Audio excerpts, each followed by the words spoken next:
All right, oil prices are on the rise again this morning. Traders anticipate a potential interest rate cut from the Fed. Join us now to talk about the state of the global energy arena, as well as some news on U.S. LNG exports. Secretary of Energy, Rick Perry. Mr. Secretary, it's great to have you all on this morning. Let's talk about, we'll get to all the big issues and tell us where you are and what you're talking about. But let's talk about this LNG news that was embargoed. It's been hard for us to get clearance to export some of this stuff that we're flush with around the world. And it might help to be able to do that for our industry. Yeah, that's one of the pushes that President Trump has made, is he said, look, step into this, lean into this. He said, I want regulations that are either costly or just get in the way, or somebody may have thought they were a good idea at one time, but that really don't serve the public. Get them out of the way. And across government now, you're seeing that type of approach that's saving literally billions of dollars and so much time and getting American energy into the world market. So this project down on Pascagoula, Mississippi, an LNG liquefaction facility that Kinder Morgan is 50% owner of it, and you know, a great company. And out of my home state of Texas, Rich Kinder's done a fabulous job through the years. And these guys are, it's exciting to see them coming online with a new LNG facility. We're in 36 different countries now shipping LNG. I think we got 4 facilities up and going. There's a couple of more online along the Gulf Coast. So infrastructure is the name of the game, Joe. I will tell you, you're seeing a lot of infrastructure.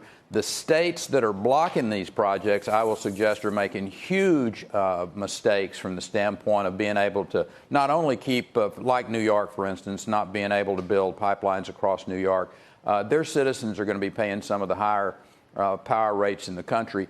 Along the Gulf Coast, not the case. They're moving product out. They're making not only economic sense, it's national security. It's security for countries in the European theater. So this is a fabulous story about American energy that's having geopolitical ramifications all around the world.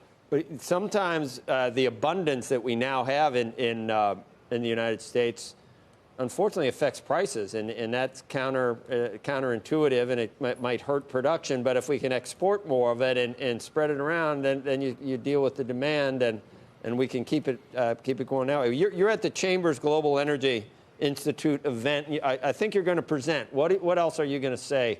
What do you have prepared? Yeah, just back from the Middle East, about 4 days in Israel, 2 days in Egypt. Fascinating world out there when it comes to the Eastern Mediterranean and the gas finds that there. Noble Energy, another Texas company that went out there and made a massive find off the shore of Israel. There's another Zorn field that is just north of Egypt. Gathering all that, being able to move it. You got the Israelis and the Egyptians, as well as some other, Jordan, for instance.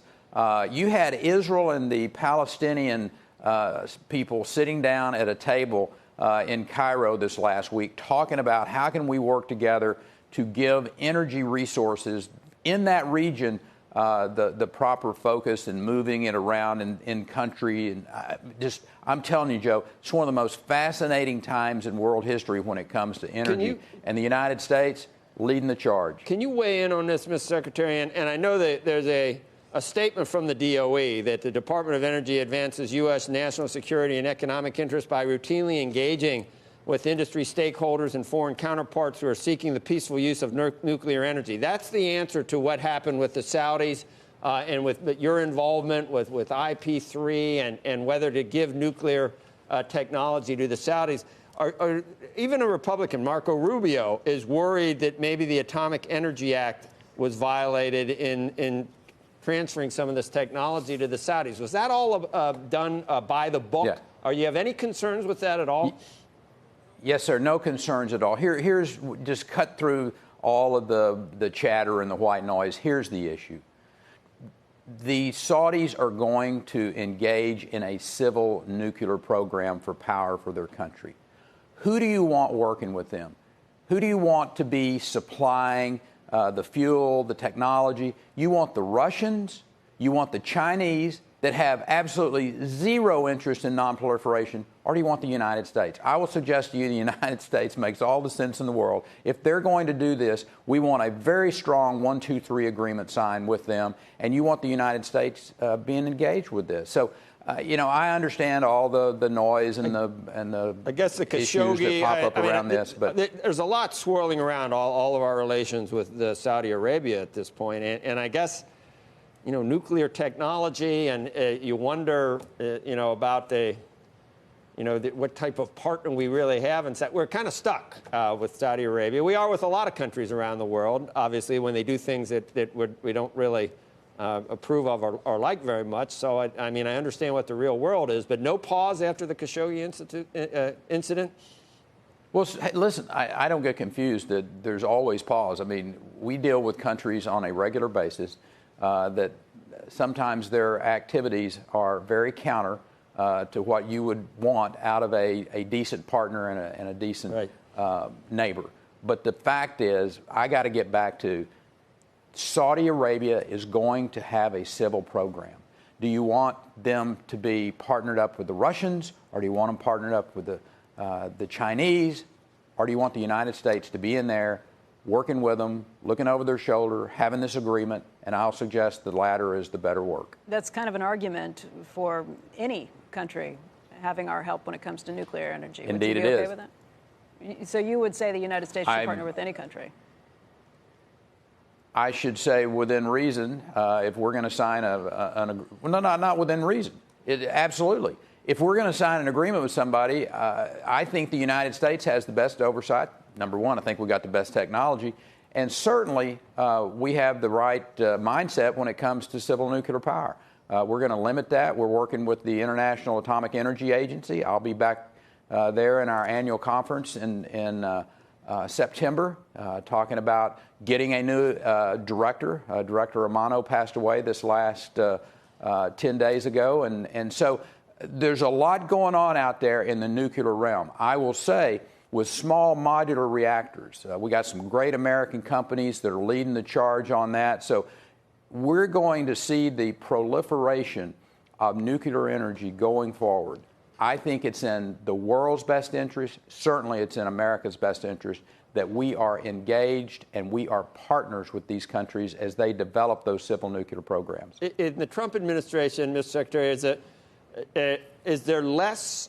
are we not moving as quickly on renewable things? Have we conceded that hydrocarbons are going to be with us for quite a while, whether it's natural gas, whether it's oil, whatever you look at? Are we on a longer schedule to where we get to what some people want, and that would be a carbon-free energy infrastructure? Are we moving more slowly, or are we still headed that way? No, we're headed in the right direction. Let me share with you why. We're the only country in the world that's making real progress on the reduction of emissions, and that's the transition from the older, inefficient plants to the cleaner burning natural gas. So that is inarguable, that America is leading this transitional fuel of natural gas. What we're seeing on renewables is pretty fascinating as well. Battery storage, making some real progress on battery storage. I happen to think that's kind of the holy grail, if you will. If we're able to break the code on that, be able to store this energy in massive amounts long term. Our national labs are working on that. We've got some really great projects that are going on out there. You're seeing wind energy continue to grow. So fusion energy. We got 2 companies on the West Coast that are working on fusion energy. And listen, I know that's further down the road, but there's exciting things going on in the zero emission side I hope so, of energy. I heard again, we got, last night I heard we got like 12 years. But this is the thing I don't understand. I love living. Mr. Secretary, given some of the comments that you've made and the administration and the president have made about your views on climate change, why would you need to do any of these things? And well, I the fact is, sarcastically, but not really. We're going to address the address the climate. It makes sense for us to have policies that reduce emissions, that reduce the pollutants that are in the air, that reduce the particles that cause massive health problems around the world. So, just common sense tells you, bring the cleaner burning fuels, bring the things that bring emissions down. That's just common sense. But you don't believe that any of that's causing climate change? Listen, I'm on the record as saying that the climate's changing. Man, it's been changing forever. Where you been? The climate is changing. Are we part of the reason? Yeah, it is. I'll let people debate about, who's the bigger problem here. We're reducing emissions. You go back to that Paris Accord and you look at those countries that signed that Paris Accord that had their hair on fire because we got out. None of those folks are reducing their emissions. The United States is. And that's the real story. Mr. Secretary, you can always answer with the notion about there is a catastrophic event near term, imminently, from human activities. That's where people might disagree. No, but the administration has come out and... did you hear me? Catastrophic event. I understand, but 12 Mr. Secretary years can clarify this. But Mr. Secretary, the administration does not believe that carbon dioxide is a problem in terms of climate change. Catastrophic. Correct?